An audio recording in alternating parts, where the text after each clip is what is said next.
Hello, my name is Sebastian Stevens, and this is another lesson on Python 3, and it introduces key concepts and functions and parameters within those functions. These are just some basic introductory videos on functions and the parameters that you can watch on your spare time. So, what are functions? A function is basically a collection of statements that performs a specific task. Functions can be used in programs to essentially break down the problem and create smaller pieces that are more easy to manage. And functions fundamentally shorten the program because a specific task is performed in a function, and this can be called on in different cases instead of being written multiple times. So, for defining a function, one must use the declaration of def and then come up with a function name right after. Then you need parentheses that can contain a parameter, but they can also be blank. Parameters will be talked about later in the screencast. And under the function, there can be multiple lines of code statements, and the function will have to be called on later in the program, and also ended.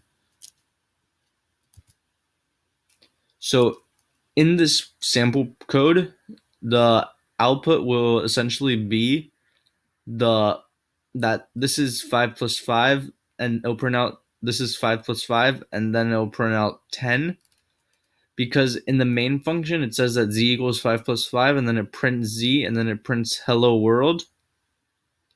So it'll print out this is 5 plus 5, then it'll print out 10, and then it'll print out hello world because it calls the example function, and the example function it calls the main function, which does the prints out z and prints out hello world. Okay, so in functions within the parentheses, there can be parameters, and parameters are data passed to a function when it is called. So they're basically variables in the function. And as you can see in the sample code, the variables will be a and b. And when the function is being called, the values of a and b are 1 times 4 and 3 plus 5, which is 4 and 8. And then z is 4 plus 8, which is 12, and then I'll print out 12.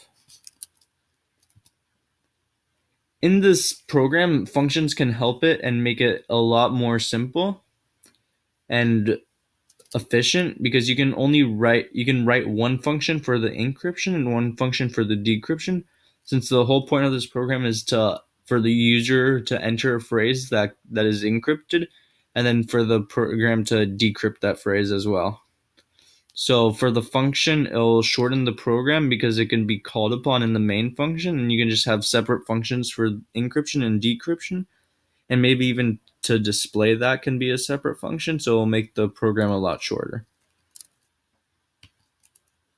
So now that you know about functions, you can get ready to practice and try activities with functions. Thank you for watching the screencast, and we hope you learn more about functions because of it.